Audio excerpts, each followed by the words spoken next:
dans le surtout d'Éric Zemmour. Moi, ce qui m'a intéressé, c'est qu'il rappelle simplement que la France, c'est le fil rouge de toute notre histoire, en fait, de tout ce qui nous a précédés et de tout ce qu'on voudrait poursuivre, qu'il y ait une république ou pas. Donc, en fait, je vais prendre les deux termes séparément. D'abord, la France. Pour comprendre la différence entre les deux, notre littérature, comment la qualifie-t-on? Notre littérature est française, elle n'est pas républicaine. Est-ce qu'on parle le républicain dans ce pays? Non, on parle le français. On ne parle pas le républicain, ça ne nous empêche pas d'être en république.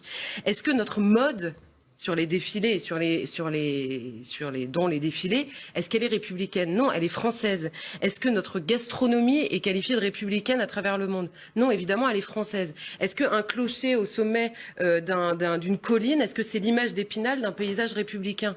Non. C'est un paysage français. Voilà la différence entre les deux. On comprend bien ce qu'il y a de concret, ce qu'il y a de charnel en nous, et français. En revanche, est-ce que sous Napoléon, est-ce que nous étions en France?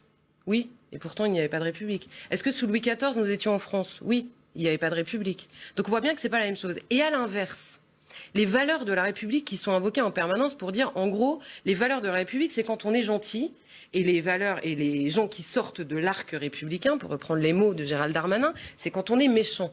Et c'est toujours dans le sens, en gros, de droits de l'homme interprétés à la lumière de droits individuels contre un bien commun et contre la France elle-même, d'où l'intérêt d'utiliser d'autres mots que celui de France. Mais la République, les valeurs de la République, c'est quoi à travers l'histoire? La République, elle a colonisé et elle a décolonisé. La République, elle a assumé la peine de mort, puis elle a aboli la peine de mort.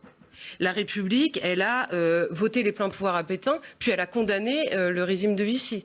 Alors c'est quoi les valeurs de la République dans l'histoire sur le temps long de la République? C'est bien les valeurs ou les principes qui étaient ceux des hommes qui étaient à la tête d'un régime certes, mais à la tête aussi d'un pays, à travers. Et quand on nous dit les valeurs de la République, c'est l'état de droit, comme s'il n'avait jamais changé sous la République elle-même, il a évidemment changé en permanence. Quand on nous dit être républicain, c'est être, je vais prendre 3 exemples, être pour l'avortement, contre la peine de mort et pour le mariage pour tous.